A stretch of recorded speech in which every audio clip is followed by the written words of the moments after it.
నమస్తే, welcome to truth news. ఇద్దరు ఎమ్మెల్యేలు, ముగ్గురు కలెక్టర్లు, నలుగురు ఆర్డీఓలు, నలుగురు ఎంఆర్ఓలు అయినా కార్మిక నగర్ చెరువును కాపాడలేకపోయారా? ట్రూత్ న్యూస్ ప్రత్యేక కథనం. విశాఖపట్నం పెందుర్తి నియోజకవర్గంలోని జీవీఎంసీ 97వ వార్డు సుజాత నగర్ సమీపంలో ఉన్న అతి ప్రాచీన రాజు చెరువు నేడు ఆక్రమణలతో కనుమరుగయ్యే పరిస్థితి చేరుకుంది. గత 7 ఏళ్లలో ఇద్దరు ఎమ్మెల్యేలు మారారు, ముగ్గురు కలెక్టర్లు మారారు, నలుగురు ఆర్డీఓలు, నలుగురు ఎంఆర్ఓలు మారారు. కానీ చెరువు ఆక్రమణలు మాత్రం ఎవ్వరూ అడ్డుకోలేకపోయారనే విమర్శలు స్థానికుల నుంచి వెలువెత్తున్నాయి. ఒకప్పుడు వేలాది మందికి ఉపయోగపడిన ఈ జలవనరు నేడు షెడ్లు, ఫ్లాట్లు, అక్రమ నిర్మాణాలతో క్రమంగా మాయమవుతోందని స్థానికులు ఆవేదన వ్యక్తం చేస్తున్నారు. చెరువు భూముల్లో అక్రమ నిర్మాణాలు ఏర్పాటు చేసి భారీ మొత్తాల్లో విక్రయాలు జరుగుతున్నాయని ఆరోపణలు వినిపిస్తున్నాయి. గతంలో అప్పటి ఎమ్మెల్యే అదీప్ రాజ్, ప్రస్తుత ఎమ్మెల్యే పంచకర్ల రమేష్ బాబు, విశాఖ మేయర్ పేలా శ్రీనివాసరావు కార్మిక నగర్ చెరువును కాపాడుతామని పలుమార్లు హామీ ఇచ్చారు. అయితే స్థానికుల వాదన ప్రకారం ఆ హామీలు కార్యరూపం దాల్చలేదని చెప్తున్నారు. వందలాది మంది ప్రజలు ఫిర్యాదులు చేస్తున్నా, మీడియా పలుమార్లు కథనాలు ప్రసారం చేస్తున్నా సంబంధిత శాఖల నుంచి ఆశించిన స్థాయిలో చర్యలు కనిపించడం లేదని స్థానికులు ఆరోపిస్తున్నారు. ప్రజల్లో ఇప్పుడు వినిపిస్తున్న ప్రశ్నలు ఒకటే: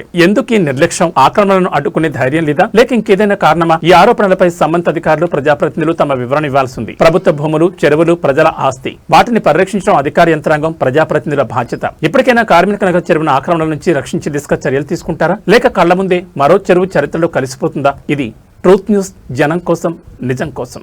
మీరుంటున్న ఏరియాలో కార్మిక నగర్ చెరువుకి పెద్ద ఎత్తున వార్తలు వస్తున్నప్పటికీ ఎటువంటి చర్యలు ఇప్పటివరకు తీసుకోలేదు సార్. చెరువు అనేది ఇప్పుడు సింహభాగం చెరువు అయిపోయింది. మరి ఇప్పుడు చర్య తీసుకుంటారు?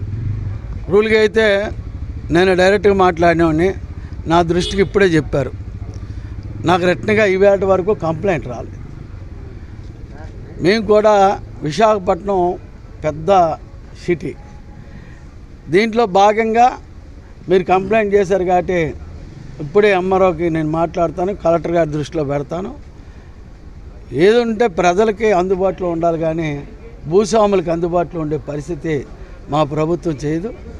కంపల్సరీగా దాని మీద నిర్ణయం తీసుకుంటాం.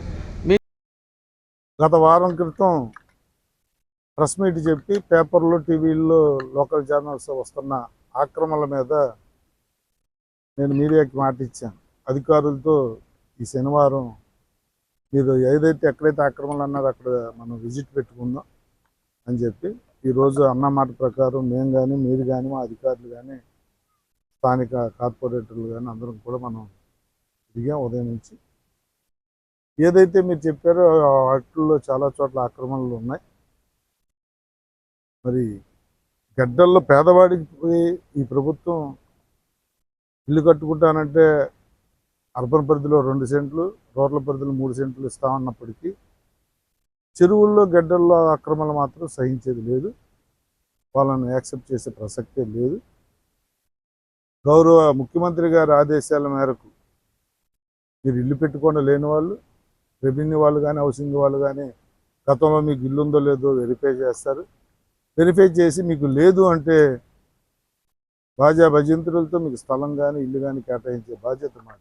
అది టిడ్కో అవ్వచ్చు, లేదా గ్రూప్ హౌసింగ్ అవ్వచ్చు, లేదంటే కట్టుకునే స్తోమత ఉంటే ఇండివిజువల్ 2 సెంట్ల స్థలం అవ్వచ్చు. మా దగ్గర స్థలం ఉంది, ప్రభుత్వం దగ్గర ఒక మంచి సంకల్పం ఉంది. అయినా ఆక్రమణలు చేసి మేము ఇలాగే వెళ్తామంటే మాత్రం ప్రభుత్వం చూస్తూ ఊరుకోదనేది మాత్రం మీ ద్వారా హెచ్చరిస్తా ఉన్నాం.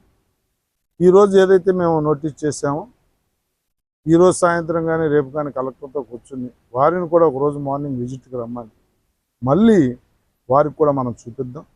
ఎలా చెరువుల ఆక్రమణకు గురవుతున్నాయో, ఎలా గడ్డల ఆక్రమణకు గురవుతున్నాయో, ఎలా కాలువలో ఆక్రమణకు గురవుతున్నాయో, శ్మశానాలతో సహా ఏది వదలకుండా, పార్కులతో సహా ఏది వదలకుండా ఎలా ఆక్రమణకు గురవుతున్నాయో ఒక 10 పాయింట్లు మనం నోటీస్ చేసి కలెక్టర్ని కూడా ఆ రోజు తీసుకొస్తాను. ఈ వారంలో కలెక్టర్ గారికి చూపించి ఎన్ని వందల కోట్ల ప్రభుత్వ భూమిని మనం కాపాడుకోవచ్చో ఎక్స్ప్లెయిన్ చేసిన తర్వాత చర్య మొదలవుతుంది. నేను ఒకటైతే చెప్తా ఉన్నాను, ఏ పార్టీ అనేది నాకు సంబంధం లేదు. ఆక్రమదారుడు, హక్కుదారుడు ఈ రెండే మా దగ్గర ఉంటాయి. కలెక్టర్ గారికి కూడా ఆ రోజు మీ ముందు అదే చెప్తాను. ఎరాఫేరీలు లేవు, ఎవరిని కూడా కాపాడే ప్రసక్తి లేదు. ప్రభుత్వ భూమి ఆక్రమించిన వాడు అయితే 2 రోజులు లేట్ అవ్వచ్చేమో కానీ చర్య తీసుకోవటం మాత్రం పక్క. ఏదైతే మెయిన్ గడ్డల్లో ఆక్రమించుకున్నారో వాళ్ళని వదిలే ప్రసక్తి అయితే లేదు. ఎందుకంటే భవిష్యత్తులో వాళ్ళు ఎంతో ఖర్చు పెట్టి పక్కా ఇల్లు కట్టేసుకుంటా ఉన్నారు. అది చాలా అమానుష్యం. భవిష్యత్తులో ఎప్పుడు కూడా డాక్యుమెంట్ మీకు చెల్లదు, మీకు డాక్యుమెంట్ రాదు. మీరేదో పక్క సర్వే నెంబర్ వేసి ఇంకేదో చేసి మీరేదో ప్లాన్ తెచ్చుకుని ఇల్లు కట్టేసినంత మాత్రం సంబరం చేసుకోవాల్సిన ప్రసక్తి లేదు. నిజం కొన్ని రోజుల తర్వాత నిగ్గు తేలుస్తాం. కలెక్టర్ గారు వచ్చిన తర్వాత పక్కా యాక్షన్ స్టార్ట్ అవుద్దని తెలియజేస్తాం.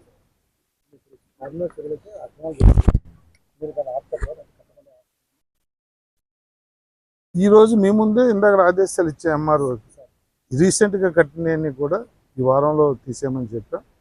ఆ ప్రక్రియ వద్ది. ఒకవేళ ఆ ప్రక్రియ అవ్వకపోయినా విత్-ఇన్ వీక్లో కలెక్టర్ ద్వారా వచ్చినప్పుడు కలెక్టర్ గారే వాళ్ళకి ఆదేశాలు ఇస్తారు. ఒకసారి కలెక్టర్ ప్రత్యక్షంగా వచ్చిన తర్వాత యాక్షన్ తీసుకోకపోవడం అనే ప్రసక్తి లేదు. కలెక్టర్ గారితో నేను వారాలుగా మాట్లాడటం కూడా జరిగింది.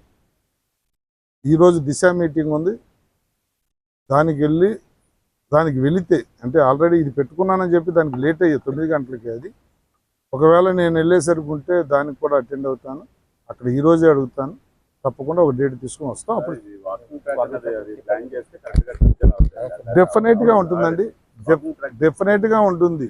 ఆల్రెడీ మీరు ఎవరు అడగకముందే దీన్ని పెట్టాం. 2-2.5 కోట్లు శాంక్షన్ తెస్తున్నాం.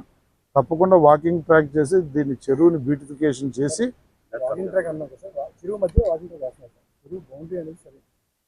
చెరువు మధ్యలో ఏం కాదండి. ఇప్పుడు మామూలుగా దాటడానికి ఇది పెట్టుకున్న దారి కానీ ఇదంతా చెరువే అవుద్ది. వాకింగ్ ట్రాక్ అనేది చుట్టూ బౌండరీ వస్తుంది అంతే తప్ప మధ్యలో వాకింగ్ ట్రాక్ రాదు.